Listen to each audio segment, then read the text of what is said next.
Thank you for listening to Sassy Optimist with Cindy Chapin. As I've said in previous podcasts, I really enjoy just inspirational quotes, books, videos, YouTube videos, Audible. I really do believe in junk in, junk out. And so when I think about what I'm exposing myself to, I want it to be something that's beneficial. And I'm also just naturally wired where I am very optimistic. Not to say that I definitely don't have some very pessimistic moments or crabby moments, and but my initial response, I guess, is that I just enjoy positive things, positive people. But the quote I have on my wallpaper right now, and it'll probably stay up for quite a while because it really it's just very, very fitting for where I'm at currently, where I've been, and where I will be going. The quote is, "Your biggest challenge isn't someone else. It's the ache in your lungs and the burning in your legs. It's the voice inside you that yells, 'Can't.' But you don't listen. You push harder, and then you hear the voice whisper, 'Can.' And you discover that the person you thought you were is no match for the one that you really are." And every single word in that quote is very, very fitting. So, the very first sentence is your biggest challenge isn't someone else. And I've said this before, as far as we like to hear good news about bad habits, we also like to blame others or things or circumstances. I come from a family that has struggled with their weight and, type 2 diabetes and heart issues and depression and yada, yada, yada, go on and on and on. We all have, our baggage, everything. And that definitely does make an impact on you, but it doesn't define you.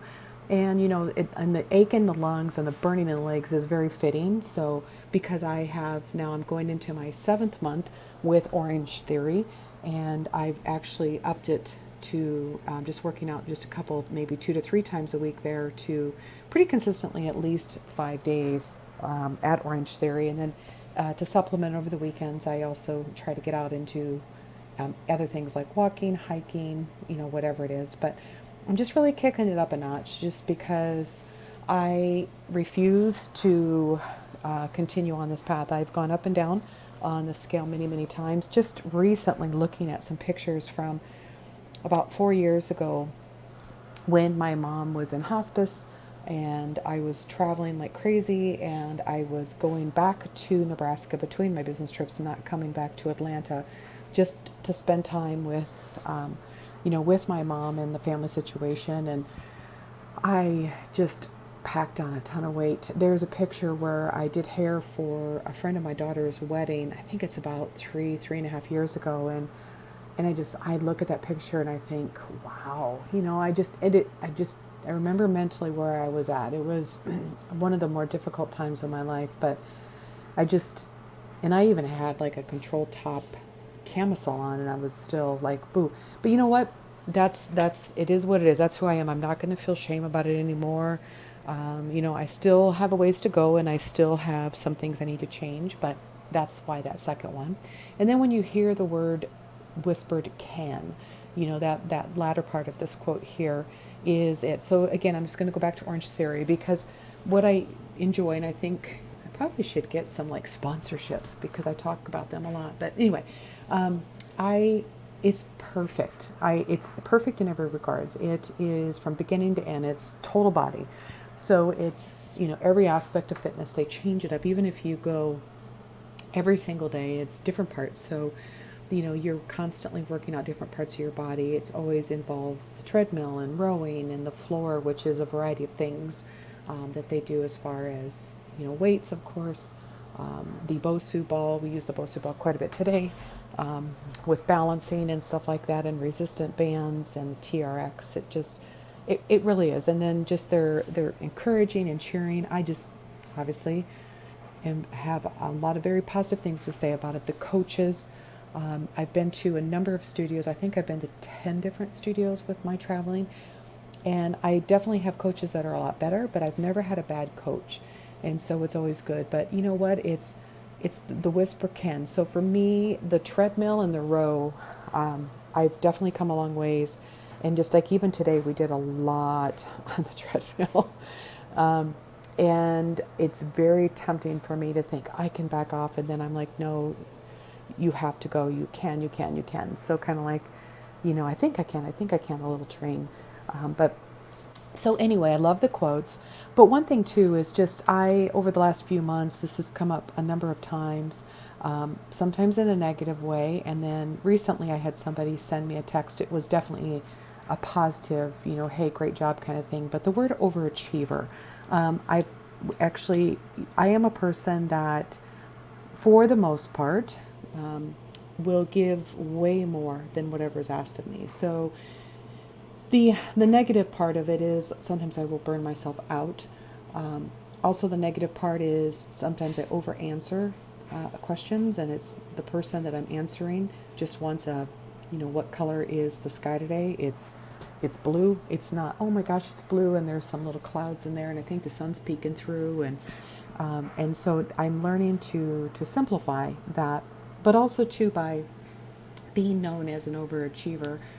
It's a good thing. It means I have strong work ethic, and I will never change that. But recently, I'm just realizing that the negative side too is because I typically am the first to say yes. I'm the first to give answers. I'm the first to volunteer.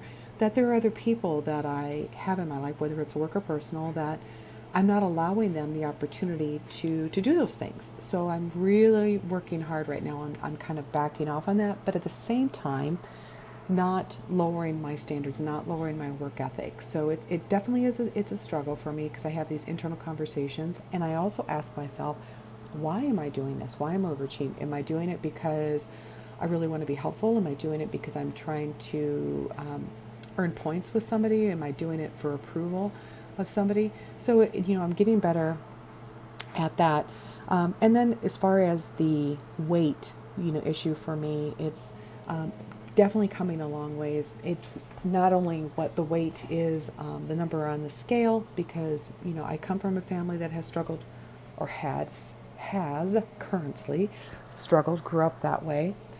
But it's more the weight that I carried in my head, the weight of shame of things that happened in the past, the weight of shame of choices that I made, and I'm no longer going to allow those things to weigh me down, pun intended. So getting better at that. I was listening to John Maxwell podcast, and I would strongly encourage you to check it out because they're really good podcasts. His books are great. Everything about John Maxwell is pretty incredible. But he was talking about a study where they had these monkeys in a cage, and they had a banana, and hopefully I'm going to quote this correctly. They had some bananas up on like a ledge or a shelf, and I don't know if there was a ladder or anything. So as the monkeys went to go get the bananas, they would douse them with cold water or cool water. And so they learned that, hey, don't go for the banana, or I'm going to get, shot at, or not shot at, but get some cold water thrown at me. So then they brought in new monkeys. And what happened was the new monkeys came in, and because the ones that were there, they learned, hey, don't grab that banana, you're going to get cold water. And as the new monkeys came in and didn't get the cold water, they went to go get the banana, and the other ones continued to pull them down, because what they had learned was, hey, if I go for the banana, I'm going to get doused with cold water. So even once the cold water was not part of it, and that went on for a long time, and even they took out those original monkeys, hopefully I remember this correctly, that were doused with the cold water, and the ones that then learned the behavior from them continued to pull the new monkeys as they brought them into the environment. So, I think it's human nature when we've had a bad experience, or maybe tried something and, hey, it didn't work.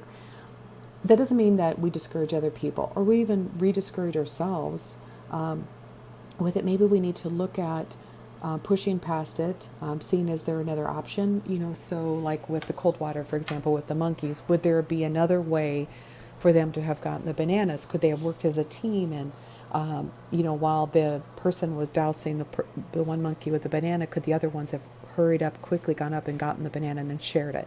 I mean, we really just need to look at different options so we don't pass it along. Or even if we've had a bad experience with a person, and I know for me personally, if somebody has done something that hasn't been the nicest to me, and then somebody else comes along and is like, oh, I just met, John, and he is the best person, and he's, blah, blah, blah, blah, blah, blah. And you're thinking in your mind, oh, no, he's not. And it's very tempting for me to share. And unfortunately, there has been many times where I have shared negative things that have happened. And you know what? Shame on me, because maybe John, that's just obviously a made up name. I'm sure you figured it out. Is going to treat this person differently than what they treated me. Or even if they continue to be that way, then they're going to learn that. So, well, anyway, I want to thank you for your time, and thank you for listening to Sassy Optimist with Cindy Chapin.